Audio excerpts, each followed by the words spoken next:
Hello dear students, मैं सुरेश चंद्र सिंह आप सभी लोगों का NPIC वर्चुअल क्लासेस में पुनः स्वागत करता हूं। हम लोग क्लास 12th इंग्लिश प्रोज का 4th chapter the home coming पढ़ रहे हैं। इसमें हम लोगों ने लास्ट क्लास में यहाँ तक पढ़ लिया था, before committing such an in desertion, यहाँ तक हम लोगों ने पढ़ लिया था। आज हम लोगों को in this world of human affairs पढ़ना है।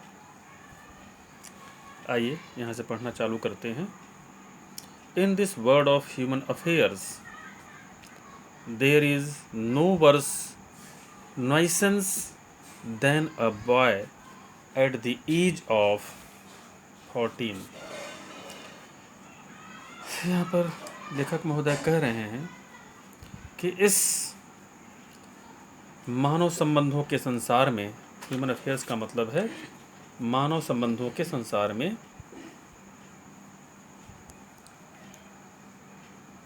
अब थोड़ा लास्ट लेना पड़ेगा, एक 14 वर्ष के बालक की तुलना में और कोई बड़ी मुसीबत या और उससे बड़ी कोई ख़राब मुसीबत नहीं हो सकती।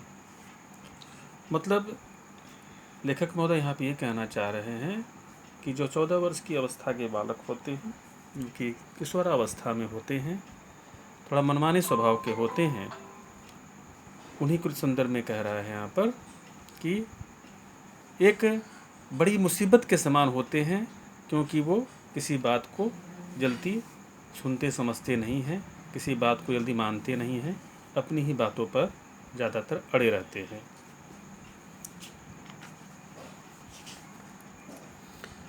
He is neither ornamental nor useful. वो न तो ज़्यादा सजावटी या शोभाप्रद होते हैं और न ही किसी काम के योग्य होते हैं। अब इसका यहाँ कहने का भावार्थ ये है, ये कह रहे हैं यहाँ पर लेखक महोदय कि इस अवस्था के जो बालक होते हैं, इतना ग्रोथ इनके अंदर होता रहता है कि उनके अंदर इतने परिवर्तन होते हैं कि वो शोभाप्रद नहीं होते हैं, देखने बहुत अच्छे नहीं लगते हैं, और यूज़फुल होते हैं। It is impossible to shower affection on him as on a little boy.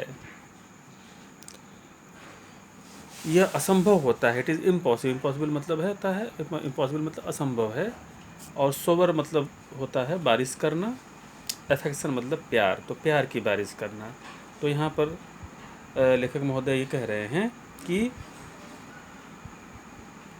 ऐसे बच्चे पर, यानी जो 14 साल का बच्चा है, ऐसे बच्चे पर प्यार की बारिश करना असंभव है।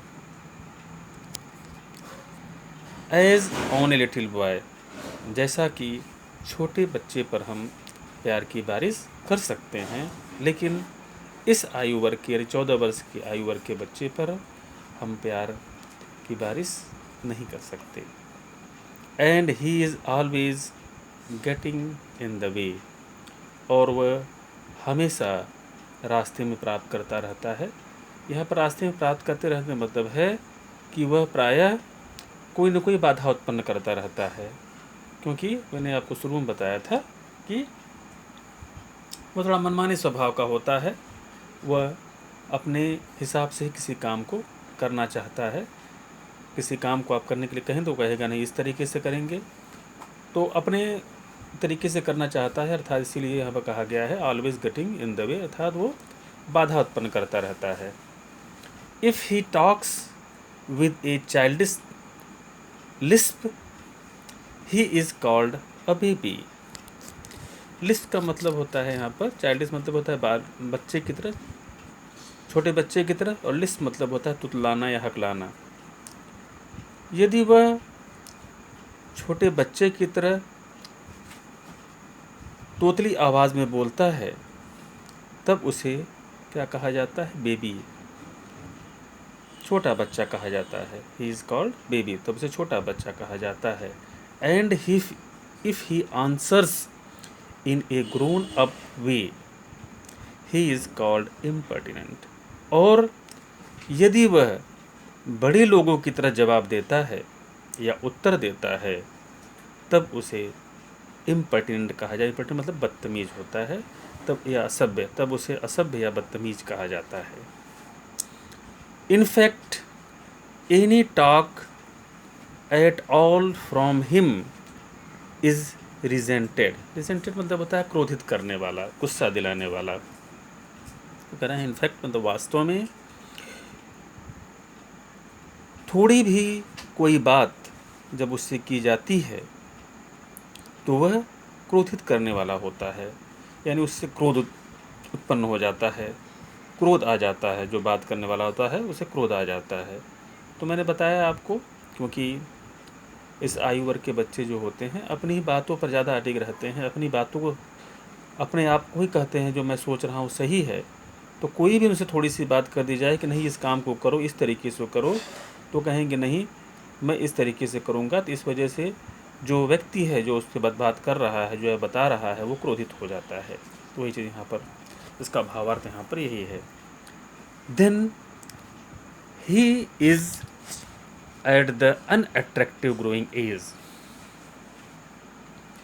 तब वह जो है ए अनाकर्षक ग्रोइंग एज में होता है, बढ़ने वाली आयु में होता है। He grows out of his clothes with indecent haste. अब यहाँ पर दो शब्द यहाँ पर आए हुए हैं। इनडिसेंट, इनडिसेंट मतलब होता है अशोभनीय, और हेस्ट मतलब होता है जल्दी जल्दी। ही grows out of his clothes, वह जो है अपने कपड़े से जल्दी बढ़ जाता है। कैसे जल्दी बढ़ जाता है? विद इनडिसेंट हेट, अशोभनीय जल्दीबाजी से। अब यहाँ पे इसका भावार्थ क्या है ये आप समझें।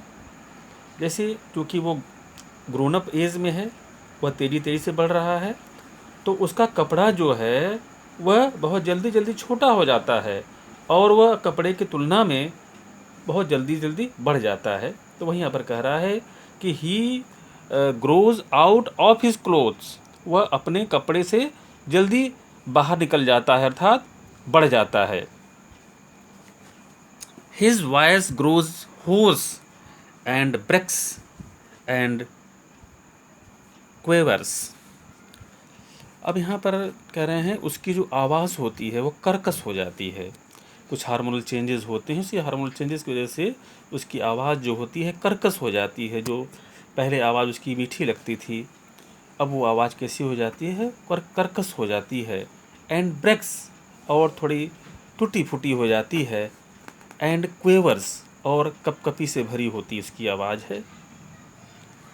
His face grows suddenly angular and unsightly, उसका जो फेस है, उसका जो चेहरा है, अचानक एंगुलर हो जाता है। एंगुलर मतलब हो जाता है, एंगुलर मतलब है कड़क और असभ्य हो जाता है, और साथ ही साथ कुरूप हो जाता है। अब यहाँ पर कह रहे हैं, यहाँ पर लेखक महोदय कह रहे हैं उसका चेहरा अचानक कड़क और कुरूप हो जाता है। क्या? कड़क, असभ्य और कुरूप हो जाता है। अब यहाँ पर इसका क्या भावार्थ है? भावार्थ इसका यहाँ पर यह है कि जैसे ही आप उसे कोई बात कहते हैं और उसे नागवार लगती है, अच्छी नहीं लगती है, तो उसका चेहरा थोड़ा अजीब तरीके से बन जाता है, अर्थात वो कुरूप हो जाता है, और उसका चेहरा थोड़ा हार्ड, कड़क हो जाता है और असभ्य तरीके से लगता है। तो वही है, अचानक रिएक्ट करता है, और उसी अचानक रिएक्शन में ही वो जो है उसके चेहरे में वो कड़कपन आ जाता है और वह कुरूप लगने लगता है। It is easy to excuse the shortcomings of early childhood. Excuse मतलब होता है माफ़ करना, शॉर्टकमिंग्स मतलब होता है कमियां। तो खैर यहाँ पर लेखक महोदय कह रहे हैं कि अर्ली चाइल्डहुड यानी शुरुआती बालपन की कमियों को माफ़ करना आसान होता है, but it is hard to tolerate even unavoidable lapses in a boy of 14। लेकिन 14 वर्ष के बालक में, 14 वर्ष के लड़के में जो अनिवार्य खामियां होती हैं, अनअवॉइडेबल लैप्सेस का मतलब होता है, अनअवॉइडेबल मतलब अनिवार्य, लैप्सेस मतलब खामियां, जो अनिवार्य खामियां होती हैं या अनिवार्य कमियां होती हैं, उसको टॉलरेट कर पाना, उसको बर्दाश्त कर पाना बहुत ही कठिन होता है। The lad himself become painfully self conscious. जो लैड है, जो बालक है, जो लड़का है, वह स्वयं ही कष्टदायी रूप से आत्म जागरूक हो जाता है। When he talks with elderly people, he is either unduly forward, जब वह किसी बड़ी आयु के व्यक्ति से बात करता है, एल्डरली पीपुल मतलब है बड़ी आयु के व्यक्ति, बड़ी वय के व्यक्ति से बात करता है, तो ही इज़ आइदर, या तो वो अंडुली मतलब होता है अनावश्यक रूप से, या तो अनावश्यक रूप से बहुत आगे बात करने लगता है, यानी बढ़ चढ़ कर बात करने लगता है, और एल्स सो अंडुली साई, या अनावश्यक रूप से बहुत शर्मीला दिखाई देता है। अंडुली साई का मतलब है अनावश्यक रूप से कैसा दिखाई देने लगता है, शर्मीला दिखाई देने लगता है। That he appears ashamed of his very existence. ध्यान दीजिएगा, राजीव प्रकाशन की किताब में कई जहाँ पर VERY होना चाहिए, लेकिन VEIY मिस्टेक से हो गया है कई जगह है। देखिए यहाँ पर VEIY आ गया है, तो VERY होगा, इसको आप लोग करेक्ट कर लीजिएगा अपनी बुक में। तो यहाँ पर हम लोग पढ़ रहे थे कि और एल्स सो अंडुली साई, और वो जो है अपने आप को अनावश्यक रूप से शर्मिंदा महसूस करता है, या that he appears ashamed on his very existence, और वह जो है ऐसा लगता है जैसे कि वह अपने अस्तित्व, एग्जिस्टेंस मतलब जो होता है अपने अस्तित्व पर ही शर्मिंदा है, ऐसा प्रतीत होने लगता है। इस तरीके से ये जो आपका पैराग्राफ समाप्त हुआ। आइए नेक्स्ट पैराग्राफ में चलते हैं। Yet it is at this very age when in his heart of heart a young lad most craves for recognition and love। yet मतलब यहाँ फिर भी है, it is at this very age, इस उम्र में, when in his heart of hearts, जब उसके हृदय में, of hearts a young lad, एक युवा लड़के के हृदय में यह लालसा होती है। क्रिप्स मतलब होता है लालसा होती है।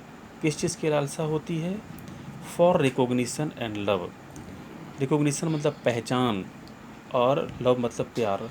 उसके अंदर पहचान और प्यार की लालसा होती है। ध्यान दीजिए, इसको फिर से एक बार रिपीट कर लेते हैं। यहाँ पर लेखक महोदय ये कह रहे हैं कि जो इस आयु वर्ग के बच्चे होते हैं, इन लोगों में अपनी एक अलग पहचान और लोगों से प्यार की ये लालसा होती है, इसी खोज में होते हैं। और आगे देखिए, आगे यहाँ पर बता रहे हैं, and he becomes the devoted slave of any one who shows him consideration. और जो भी व्यक्ति उन्हें प्यार देता है और उन्हें पहचान देता है, तो वो उसके समर्पित दास हो जाते हैं, वो उसके समर्पित दास हो जाते हैं। यानी कहने का मतलब ये है कि ऐसे बच्चों पर ध्यान देना और उनको प्यार देना बहुत ज़रूरी होता है, और जो भी उन्हें प्यार देता है उसके वो समर्पित दास हो जाते हैं। इसीलिए पेरेंट्स को ऐसे बच्चों पर ज़्यादा ध्यान देना चाहिए, प्यार करना चाहिए उन्हें और उन्हें उन पर ध्यान देना चाहिए, अन्यथा वो किसी दूसरे बाहरी व्यक्ति के संपर्क में आ करके बहक सकते हैं।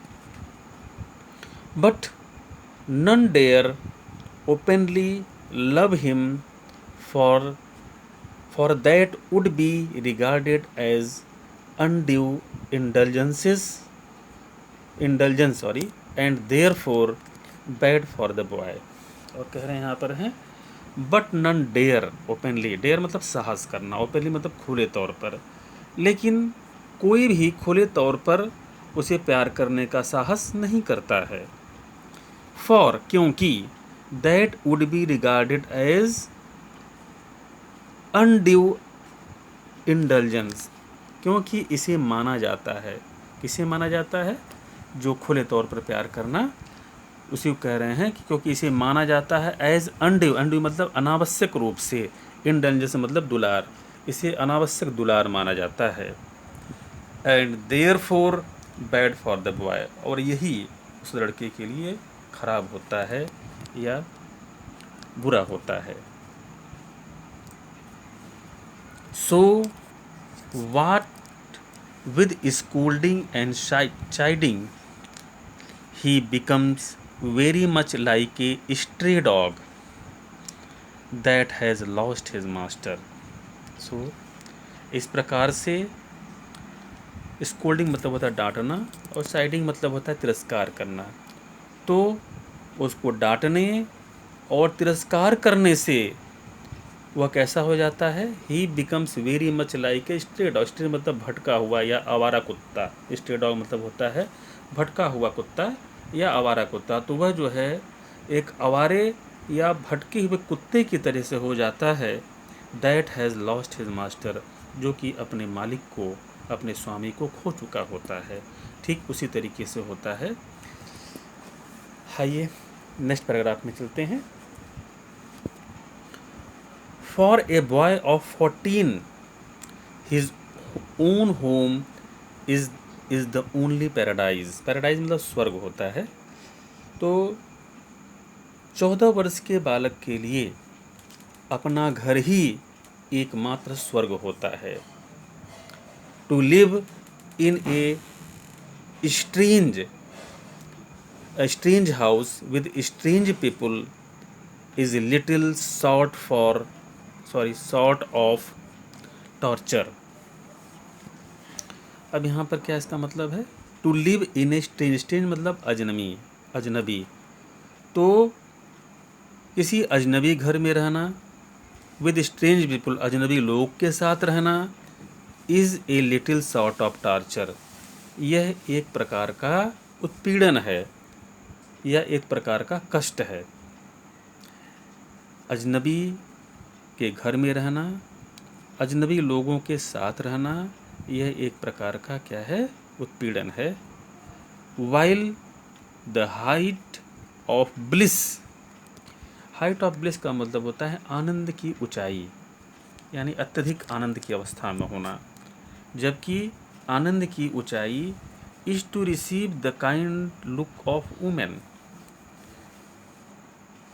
आनंद की ऊंचाई उससे कब मिलती है, जब उसे उस स्त्री के द्वारा दयालुता मिलती है, यानी दया भरी दृष्टि उसके ऊपर पड़ती है। And never to be slighted by them, और उसे कभी अपमानित नहीं किया जाता है। ध्यान दीजिए कि वह कहाँ गया हुआ है, वह अपने मामा के घर में गया हुआ है और उसकी मामी का व्यवहार उसके प्रति ठीक नहीं है। और इसीलिए यहाँ पर कहा जा रहा है कि यदि उनका उनकी मामी उस फतीक की मामी का व्यवहार उसके प्रति अच्छा रहता, वह उसके प्रति दयालुता दिखाती और उसको अपमानित नहीं करती, तो वह आनंद की ऊंचाई पर होता। इस तरीके से